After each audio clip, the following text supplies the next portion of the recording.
Hello and welcome to this episode of Congressional Conversations, where we discuss the priorities of New York's Jewish community with members of the New York Congressional Delegation. I'm your host, Michael Miller, the Executive Vice President and CEO of the Jewish Community Relations Council of New York, JCRC-NY.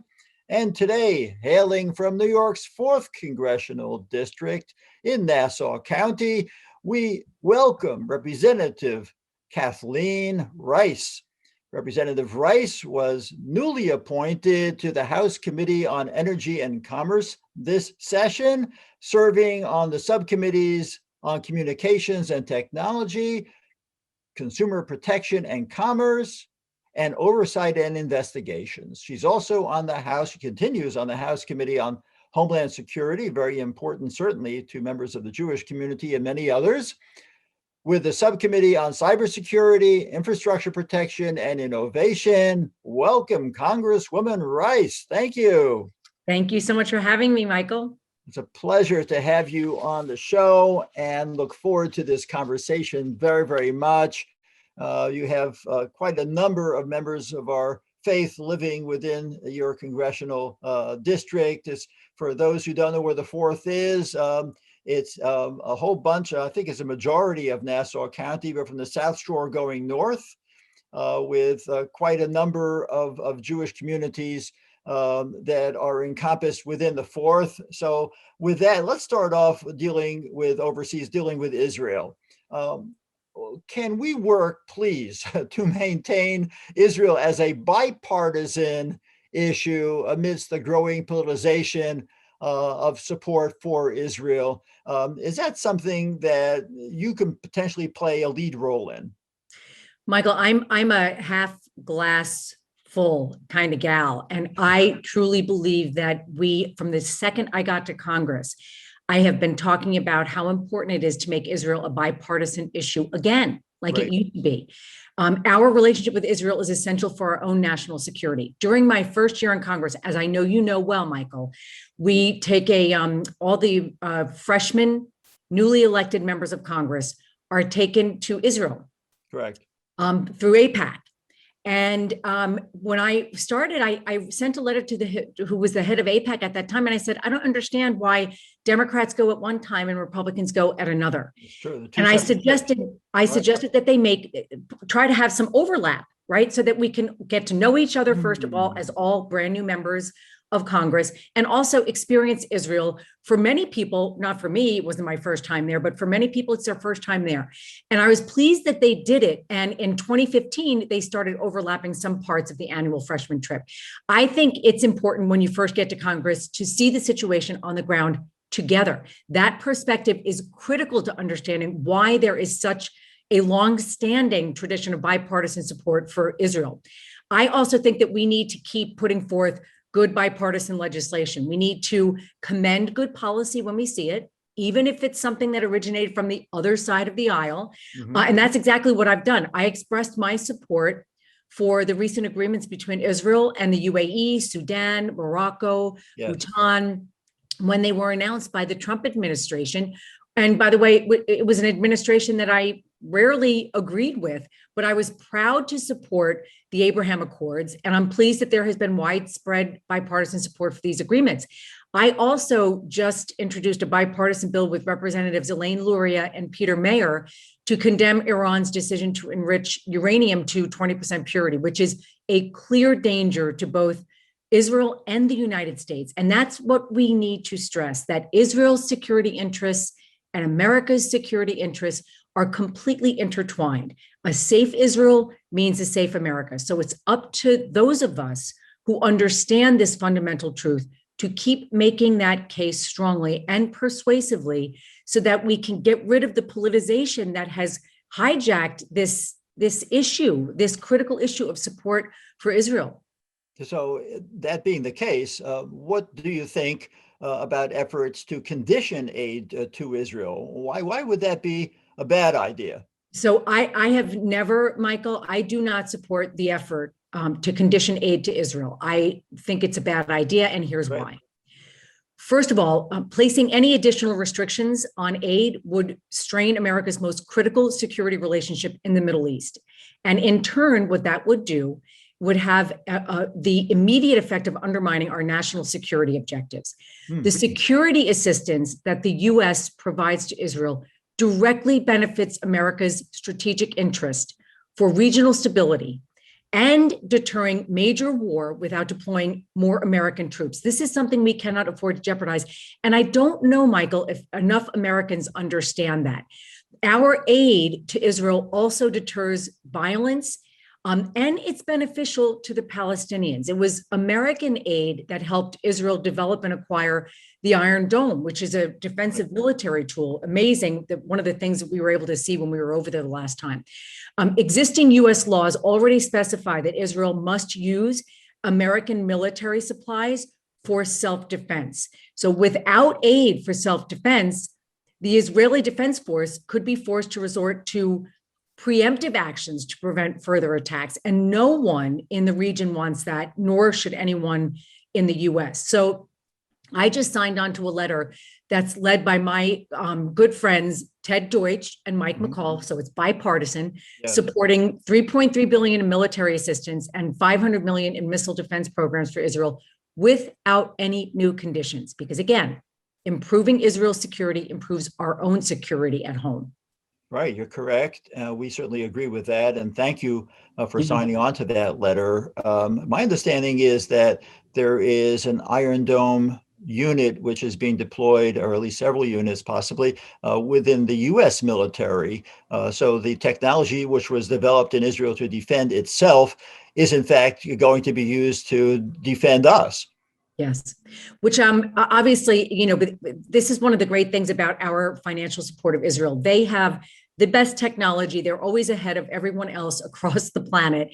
And it's good for us to use that, their intellectual property, so to speak, when it comes to things like Iron Dome, because when you hear about Iran saying we have the ability to hit the continental US, we should be worried about that. And so, that this is just another benefit of supporting Israel to the extent that we do. That's correct. And again, thank you for your support on that issue. But you just referenced, and you did it as well in the previous answer, Iran. So let's talk about Iran for a few minutes. You recently signed the Brown-Waltz bipartisan letter on Iran to Secretary of State Anthony Blinken. How do you hope the current administration, the Biden administration, addresses Iran's nuclear program, ballistic missile program, and their malign funding of terrorism, not only in the Middle East, but all around the world, and any possible re-engagement, especially considering Iran's blatant disregard of the current JCPOA? Yeah. Michael, I'm a proud signator of that letter, the Brown-Waltz letter. It was signed by 140 of my colleagues in total, 70 Republicans and 70 Democrats. Another exhibit as to how we can do these issues in a bipartisan way. Now, building this bipartisan consensus in Congress on how best to counter Iran is critical to the security of the US and Israel. Because following the decertification of the JCPOA, there is no doubt that Iran violated previously agreed upon restrictions. We know that. The letter calls on the Biden administration to address Iran's nuclear program, as you said, the ballistic missile program, and their just, obvious support of terrorism through both sanctions and diplomacy. You need both. So here's what we're asking the administration to do. First, restrictions on Iran's nuclear program must be extended until the regime conclusively demonstrates that it has no interest in a nuclear weapons program. That's first and foremost. Second, diplomacy with Iran must limit not only the production of nuclear material, but also ensure that Iran cannot develop a nuclear capable ballistic missile, critically important. And third, Iran's support of terrorism throughout the Middle East must be addressed, and we need to demand that Iran release their political prisoners. I am glad that there is this consensus within Congress that we cannot allow Iran to obtain nuclear weapons. I look forward to working with the Biden administration to make sure that our suggestions are implemented. And again, I want to stress 140 members of Congress, 70 Republicans, 70 Democrats. I defy you to find another issue in Congress right now that gets that kind of bipartisan support. Yeah, and how balanced it is. Yeah. So I assume that you would be opposed to another sunset clause within a renegotiated JCPOA. Yes. And is that embodied within this letter? No, not specifically. And, you know, I think that we're still in the new stages of the Biden administration, and they have to, they're in the process now, I believe, of addressing malign actors, whether they're Iran, Russia, China. We have to re-engage in the global community because of how I believe in certain ways America kind of disengaged on the global stage in some respects. And so, you know, I think that the Biden administration should be given some time to determine what their foreign policy positions are going to be vis-a-vis Iran, China, Russia, et cetera. Right. You mentioned malign actors. We had quite a number of malign actors right where you work in the Capitol on January the 6th. Why do you think there's been this marked spike in hate crimes and particularly anti-Semitism? What we saw on January the 6th with the Camp Auschwitz T-shirt, among other horrible, hateful messaging. You're on the Homeland Security Committee. How do we deal with domestic extremism, and why is it happening now? Is there a role that Congress can play? Well, there's no doubt that anti-Semitism and white supremacy has been on the rise in this country. And frankly, I believe a lot of it stems from people in power who are emboldening these movements. During the insurrection on the U.S. Capitol, I was there. I was in the Capitol on that day. We witnessed. I'm sorry. Were you on the floor that day or no? So I was actually in a basement, an office in the basement of the Capitol, just below where they penetrated the Capitol. It was horrible. And we ultimately, I was with another colleague, we had to be rescued by the Capitol Police, and we're running through the hallways of the basement of the Capitol to, because it was swarming with insurrectionists. It was awful, awful, awful. There were individuals spotted wearing, as you said, Camp Auschwitz T-shirts and a shirt that said 6MWE. What does that mean? 6 million wasn't enough, in reference to the number of Jews who were murdered in the Holocaust. Right. I mean, this is just outrageous. And right before the attack, Congresswoman Mary Miller was at a rally outside the Capitol, quoting and praising Hitler. Right after the attack, former President Trump said, quote, he loved the protesters before telling them to go home.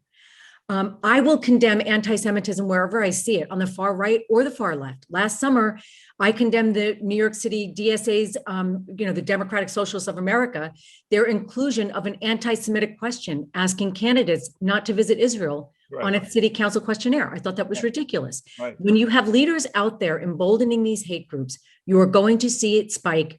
You're going to see a spike in incidents and attacks. Our words matter. Rhetoric matters. That's why it's up to us to combat any attempts to normalize or elevate anti-Semitism, white supremacy, or any kind of bigotry. And that also means attacking the whole universe of mis and disinformation as well. Wow. So you're on the cybersecurity subcommittee of the Homeland Security Committee. Can you describe to us what kinds of online disinformation campaigns you have seen, and in what ways you've tried to stop this activity? There's been so much more hate which is circulating on the intranet, and I think that certainly is influencing opinions in this country. There's no question, Michael. We know bad actors, both foreign and domestic, are spreading disinformation online specifically to sow discord in the electorate and spread conspiracies to radicalize our fellow Americans, to turn them against this democracy of ours that has just been, a beacon of hope for the world. Our intelligence agencies have confirmed that Russia and others have launched coordinated disinformation campaigns in the past two presidential election cycles, so in 2016 and 2020. And this is another tactic hate groups use to get their message out. I am particularly worried about this issue when it comes to our veterans and military service members, because this group of Americans they're being specifically targeted. Now, according to a report that was released last year by the House Veterans Affairs Committee, veterans and military service members are more likely to be targeted by disinformation campaigns because they tend to be more likely to be viewed as community leaders. They stay engaged in service and public affairs issues. We've seen evidence of this in real life. We have found post January 6th and the insurrection, 1 in 5 of those arrested after the attack on the Capitol were veterans or active duty military. Really? Now, Facebook is a central platform where a lot of this disinformation is spreading. So I wrote a letter to Mark Zuckerberg last month to find out what Facebook is doing to stop it. They have valuable data that they can share with Congress, and they should be working with us to solve this problem. So Mr. Zuckerberg and the CEOs of Twitter and Google are going to be testifying before the Energy and Commerce Committee later this week on Thursday. I intend to find out more about them, from them, about what they're doing to stop the spread of misinformation and disinformation on their platforms. I know that there is bipartisan agreement that the social media companies can and should be doing more here. Yeah, I think not only am I curious, or probably our viewers are curious too. Did Zuckerberg or anybody at Facebook write back to you? They did. They gave us a long list of basically non-answers to a lot of stuff. So I'm going to be following up with Mr. Zuckerberg on Thursday. When he's in the hot seat, I'm sure that he won't be able to avoid some of the questions that you're going to be asking. Another very important issue, not only for the Jewish community, but for all people of faith, is the nonprofit security grant program. Can you explain or share with us the significant work that you have done in regard to ensuring that this important NPSG is provided for synagogues, for shuls, for day schools, yeshivos, and churches, and other parochial institutions within your district and across the country? Thank you. Thank you for asking that question, Michael. I have continuously supported the nonprofit security grant program in Congress. This program supports target hardening and physical security enhancements for nonprofit organizations that we know are at a higher risk of a terrorist attack. I co-sponsored the Securing American Nonprofit Organizations Against Terrorism Act, very wordy, but by the way, it was signed into law by President Trump last year. And what this bill did, what this law does, is it authorized $75 million in funding for this life-saving program nationwide. Though Congress can appropriate more, and it did. So in fact, Congress actually increased the amount up to $180 million for the fiscal year 2021's nonprofit security grant program, $90 million for nonprofits in high-risk urban areas like my district, and another $90 million for those organizations that fall outside of those targeted areas. So in my district on Long Island specifically, I helped secure $1.3 million just last year through the program for 14 Jewish and other faith-based organizations, synagogues, and schools. Now, as I said before, our words matter, but sometimes they aren't enough. So to truly combat the threats we face today, we must also take action. And that's why I'm going to continue to champion this program and fight for the funding for it, because it's critical that we also don't just speak about our support for security, but we actually give the money to these organizations so that they can secure their buildings and their places of worship.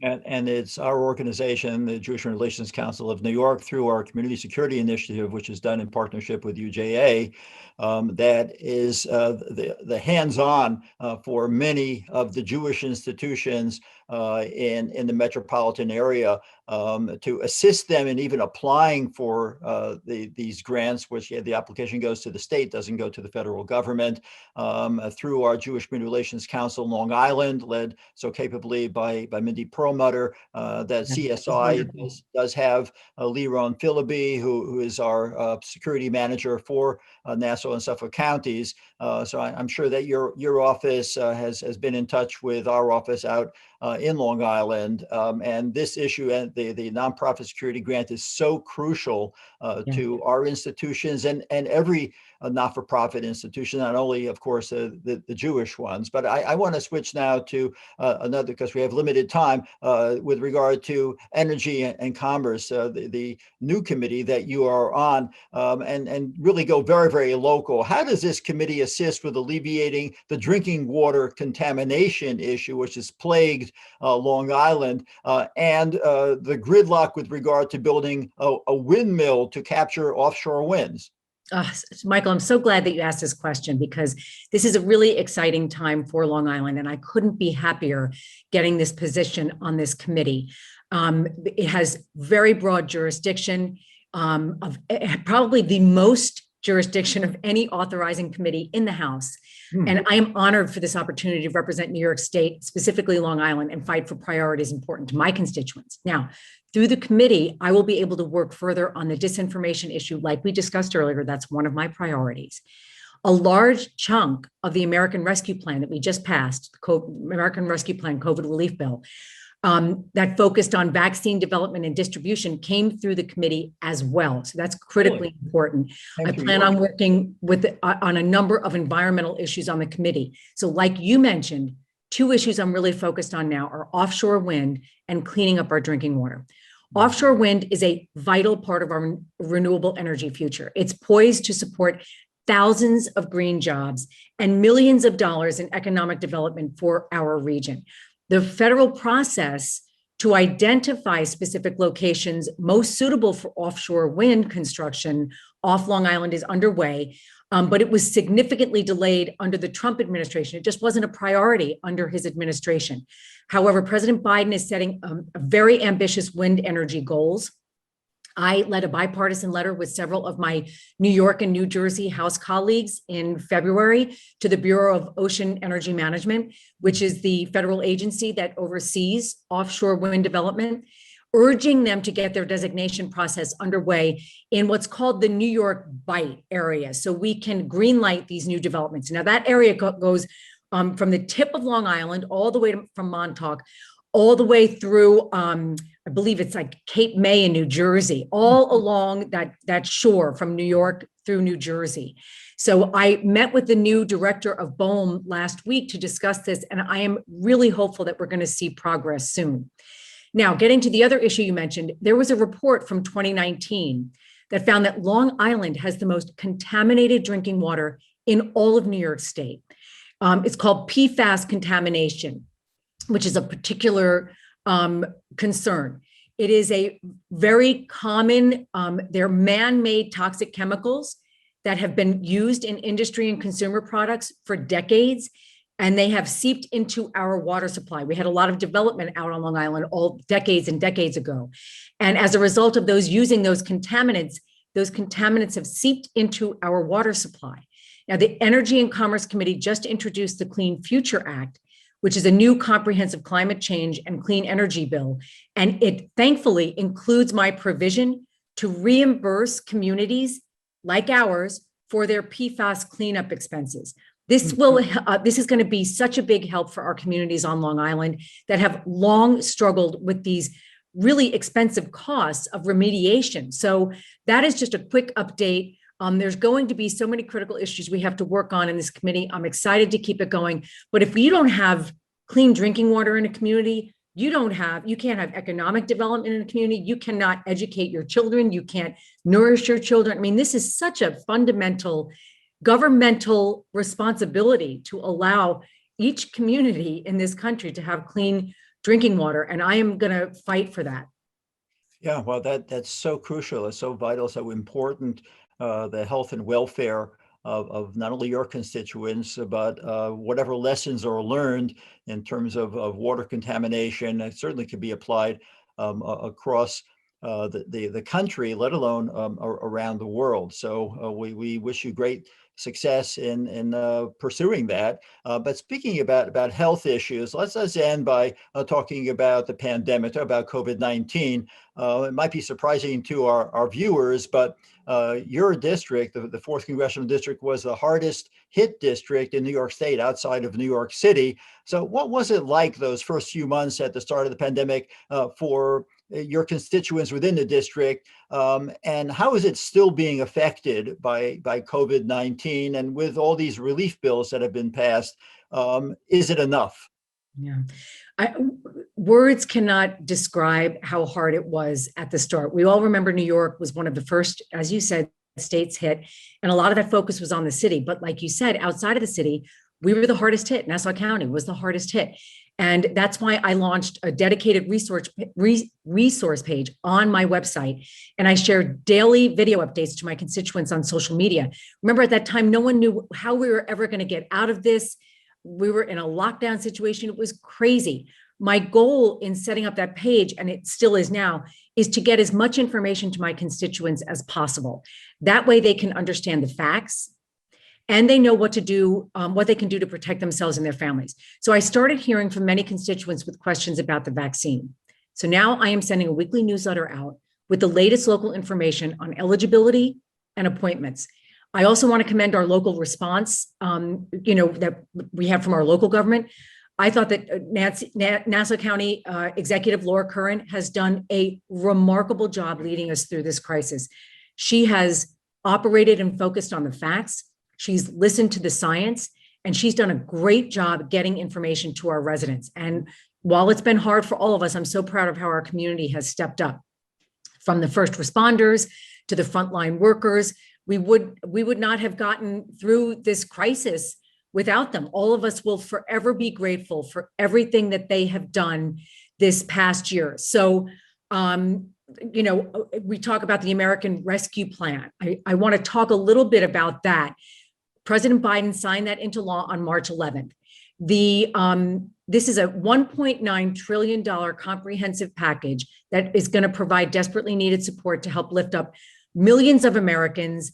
It's going to help reopen our schools, build back our economy, and once and for all crush this virus. So for vaccines, we allocated $7.5 billion to the Centers for Disease Control for vaccine tracking, vaccine testing, distribution, and an additional $1 billion to increase education and vaccine confidence, which is critically important, and over $5 billion for vaccine supplies procurement. We did a lot to help families and the economy. We authorized new stimulus payments, $1,400 just started going out a couple of weeks ago, right after the bill was signed.